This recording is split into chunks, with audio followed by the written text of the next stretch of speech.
Exercise 4.2 मधला question 5 solve the following equations. त्यामधलं first example आहे x plus 2 x plus 6 x minus 1 x plus 6 x minus 1 x plus 2 x minus 1 x plus 2 x plus 6 equal to 0. Value of this determinant equal to 0.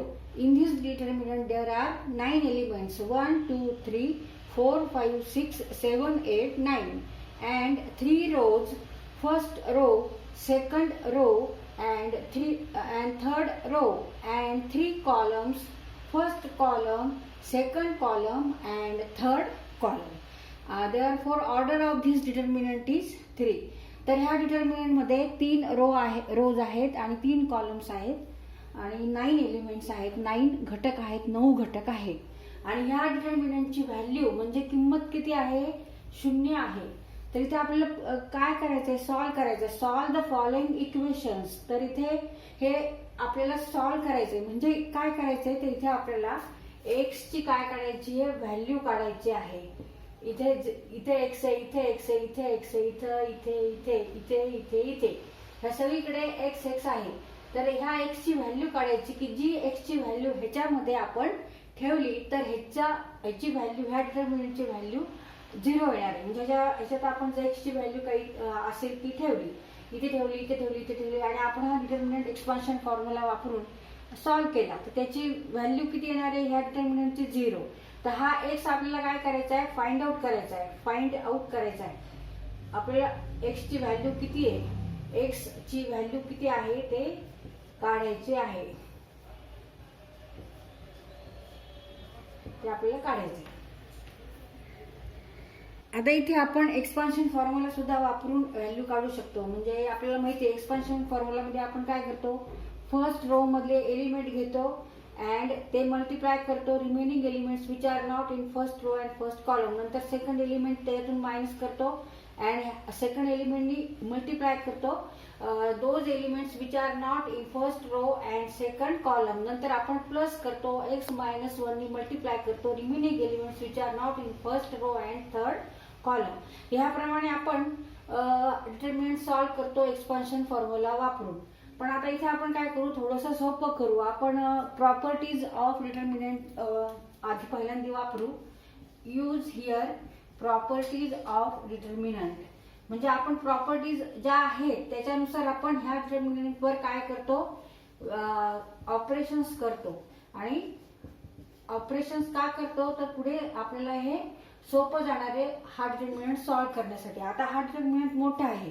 जर आपण expansion formula वापरला तर काय करतो? X plus 2 आणि multiply करतो की जे elements which are not in first row and first column ते क्रॉस मल्टिप्लिकेशन घेऊन सॉल्व करणार. मग ह्याचं मल्टिप्लिकेशन, त्यांचं सबट्रॅक्शन आणि त्याला परत ह्यांनी मल्टिप्लाय करायचं. त्याच्यासाठी आपल्याला काय होणार? वेळ खूप जाणार आहे. तर त्याच्यामुळे आपण काय करायचं? प्रॉपर्टीजचा वापर करायचा डिटर्मिनंटच्या. म्हणजे प्रॉपर्टीचा वापर करून ह्या डिटर्मिनंटवर आपण क्रिया करणार आहोत.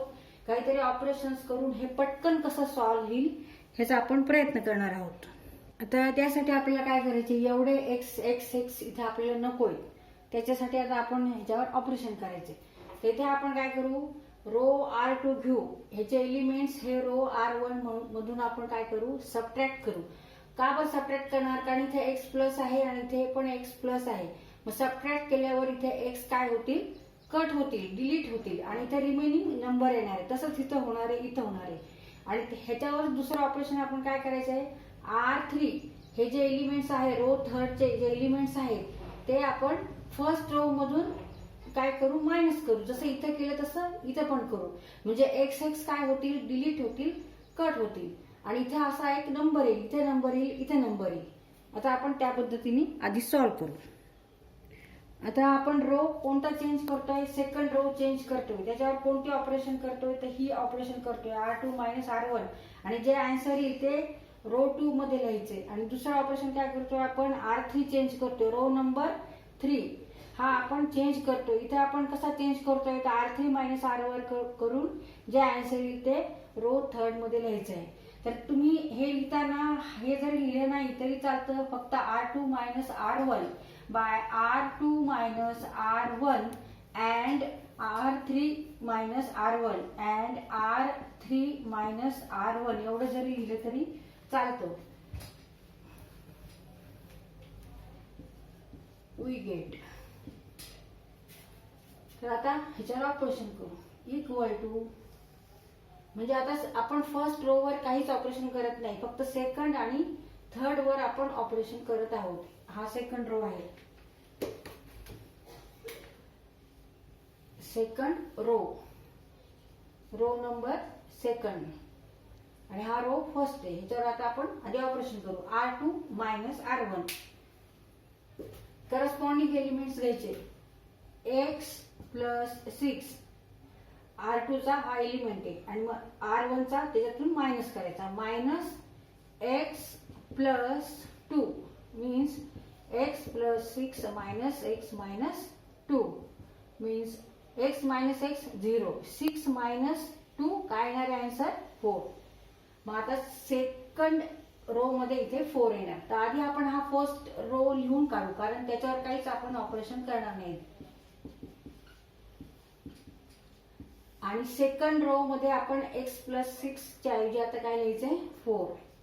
आता ह्याच्यावर ऑपरेशन करायचंय. x मायनस 1 ह्याच्यातून सबट्रॅक्ट हे करायचं. Minus x minus 6 means minus 7. Right here minus 7 और निगेटिव्ह 7.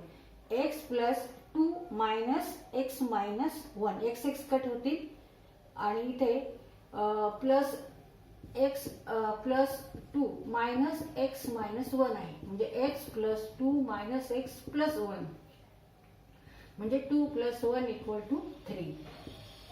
तर इथे 3 आहे. आता हे पहिलं ऑपरेशन आपण पार केले, हे झालं आपलं. आता सेकंड ऑपरेशन काय आहे R3 मायनस R1 आहे. आता हे ऑपरेशन करतो आपण. R3 minus R1 R3 change to R3 minus R1 R3 turn to R3 minus R1. R3 काय आहे x मायनस 1 मायनस करायचा रो नंबर फर्स्टचा एलिमेंट करस्पॉन्डिंग एलिमेंट्स. ह्याला हाच मायनस करायचा, ह्याला हा मायनस नाही करायचा, ह्याला हा मायनस, ह्याला हा मायनस, ह्याला हा मायनस. मग x minus 1 minus x minus 2 मग इथे हे कट केलं आणि मायनस 3 आन्सर आले. Right here minus 3. आता सेकंड एलिमेंट घ्यायचा आहे R3 चा. Second element x plus 2 minus करायचा आहे करस्पॉन्डिंग एलिमेंट फर्स्ट रो चा. मग x plus 2 minus x minus 6 minus 4. Right here minus 4 और निगेटिव्ह 4 ऋण 4. आता परत हा एलिमेंट घ्यायचा आहे. x plus 6 minus x minus 1 x plus 6 minus x plus 1 negative negative बघा मिळाल पॉझिटिव्ह. दोन ऋण संख्यांचा गुणाकार धन असतो. Negative and negative become positive. कंसाच्या आतमध्ये निगेटिव्ह असल्यावर आपण साइन चेंज करतो आणि ते पॉझिटिव्ह करतो. इथे x कट होतील. 6 plus 1 7. Right here 7 equal to 0 equal to 0. आता ह्या डिटर्मिनंट मध्ये बघा इथे सगळे नंबर्स आलेले आहेत. त्याच्यामुळे आता आपल्याला हा सॉल्व्ह करायला काय होणार आहे सोपं होणार आहे. आता इथे हे अजून नंबर खायचे आपल्याला फक्त इथे एक्सच ठेवायचा आहे. मग हा समजा नको, हा समजा नको, हा एक्स नको, हा एक्स नको. आता काय करणार आपण. हा आपल्याला एक्स इथं नकोच आहे, इथं पण हा एक्स नको. एक एक्स पाहिजे आपल्याला कोणताही. तर आपण आता हा एक्स ठेवू. आता इथे हा आपल्याला कॉलमचा विचार करावा लागणार आहे. First column, second column, third column. हा फर्स्ट कॉलम आहे, हे फर्स्ट नाही सेकंड कॉलम आहे. x प्लस 6 हा काय करू आपण ह्या फर्स्ट कॉलम मधला जो एलिमेंट आहे त्याच्यातून आपण हा काय करू मायनस करू. मायनस केल्यामुळे काय होणार इथे x कट होतील आणि रिमेनिंग इज नंबर. तसंच हा एलिमेंट ह्या एलिमेंट मधून मायनस करू, सबट्रॅक्ट करू. मग x कट होतील and remaining is here also number. मग आता ऑपरेशन इथे आपण रो वर केले. आता आपण कशावर करणार आहे कॉलम वर करणार आहे. कॉलमवर इथे रो वर करून काही फायदा नाहीये. रो वर आता करून काही फायदा आहे का नाही. मग आता कॉलम वरच करायला लागेल कारण हा एक्स नको आणि हा एक्स नको आहे. आपल्याला फक्त एक एक्स पाहिजे. तर तुम्ही कोणतेही दोन कॉलम घेतले तरी चालतात. आता बघा आपण कोणतं ऑपरेशन करणार आहे C2 मायनस C1 आणि जे आन्सर येईल ते कुठे लिहायचं आपल्याला C2 मध्ये लिहायचंय. कॉलम नंबर सेकंड मध्ये लिहायचंय आन्सर. आणि इथे C3 मायनस C1 करणार आहेत आपण. आता हा जो एलिमेंट आहे हा तसाच ठेवावा लागेल, कारण ऑपरेशन आपण सेकंड कॉलमवर आणि थर्ड कॉलमवर करत आहोत.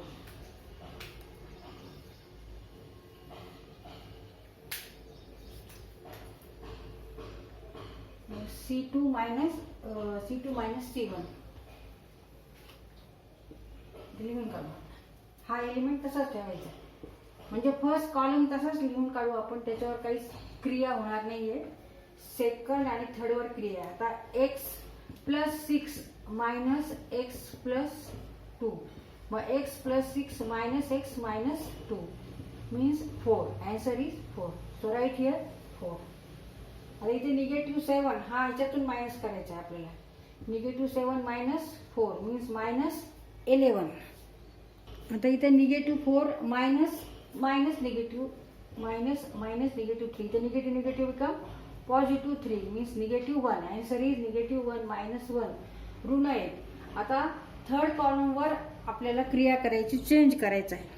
C3 change to C3 minus C1. C3 change to C3 minus C1. मग एलिमेंट घ्यायचा x minus 1, corresponding element x plus 2, मग x minus 1 minus x minus 2. आता काय कट होत आहे, हे दोन कट होतात. -1 and -3 equal to -3. Right here -3. आता 3 minus 4 -1 and 7 minus -3 7 plus 3 10 -1 and 10 equal to 0.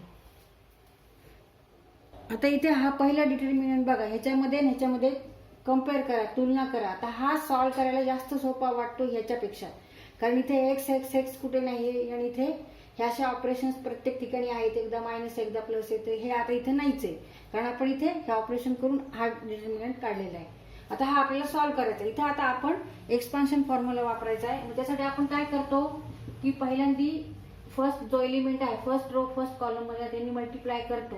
Remaining elements which are not in first row and first column, म्हणजे -11 इंटू 10 यांचा गुणाकार, आणि हे मायनस करायचे या दोन्ही मधून क्रॉस टेक मल्टिप्लिकेशन घ्यायचंय. मग -1 इंटू -1 तर -4 ने मल्टिप्लाय करायचे remaining elements which are not in first row and second column, म्हणजे हे आता एलिमेंट्स असणार आहे. मग ह्याच्यामध्ये मल्टिप्लिकेशन करायचं. -4 ने आपल्याला मल्टिप्लाय करायचंय. -4 ने मल्टिप्लाय करू. 4 इंटू 10 मायनस -3 इंटू -1. आता प्लस साइन असते, पण इथे -3 आहे. -3 ने मल्टिप्लाय होणार आहे. कशाला? तर remaining elements which are not in first row and third column, these element. तर हा छोटा डिटर्मिनंट आहे. Take cross multiplication and subtract. आता इथे आपलं हे पूर्ण एक्सपान्शन फॉर्म्युला वापरून झालेलं. आता हे आपण सॉल्व्ह करायचं. आधी हा गुणाकार करायचा, हा गुणाकार, हा आणि हा हे गुणाकार करून घेऊ. आता इथे आपण मल्टिप्लिकेशन करून घेतलेले, हे आन्सर आलेले. आता हे परत इथे आपल्याला इथं मायनस आहे, इथे मायनस करायचं आहे, इथे मायनस. आता इथे हे आन्सर आलेले. आता इथे 111 37 111 37 and 37. now 37 into 3 means 111. तर आपण हे कंसाच्या बाहेर घेऊ. इथे आपण सॉल्व्ह करून घेतलेले इक्वल टू 0. त्यानंतर हे सॉल्व्ह करून घेऊ आपण पूर्ण. 37 इन ब्रॅकेट. तर इथे -6 -4 means -10 plus 3 means -7. now 37 equal, हे घ्यायचं नाही आपण. 37 इक्वल टू 0 हे नाही घ्यायचं. तर काय घ्यायचं आपल्याला? -3x - 7 equal to 0 means -3x equal to 7. Therefore x equal to -7/3. हे -3 च इथे -3 आहे means -7/3. Therefore x equal to -7/3. तर x ची व्हॅल्यू किती आलेली इथे? -7/3. तर ह्या पद्धतीने आपण हा क्वेश्चन सॉल्व्ह केलेला आहे. आणि x ची व्हॅल्यू आलेली आहे -7/3. एक्स बरोबर आहे ऋण 7/3. आता एक्स ची जर व्हॅल्यू ही आपण जो आपल्याला दिलेला डिटर्मिनंट आहे, गिव्हन डिटर्मिनंट, त्याच्यामध्ये ही जर आपण व्हॅल्यू ठेवली, ही जर किंमत ठेवली, तर त्या डिटर्मिनंटची व्हॅल्यू किती येणार आहे? इक्वल टू 0 येणार आहे, इक्वल टू 0. तर इथे 37 इक्वल टू 0 हे नॉट पॉसिबल, हे नाही घ्यायचं आपल्याला. मग आपल्याला हे इक्वल टू 0 घ्यायचं आहे. आणि ह्या दोन्हीमध्ये काय आहे? मल्टिप्लिकेशन. 37 इंटू दिस ब्रॅकेट. मग 37 इक्वल टू 0 काय घ्यायची गरज नाही, ते एक्स नाहीच आहे. मग इथे 3 हे घेतला आपण, हा ब्रॅकेट घेतला, negative 3x minus 7 equal to 0. त्यावरून आपण एक्स इक्वल टू निगेटिव्ह 7/3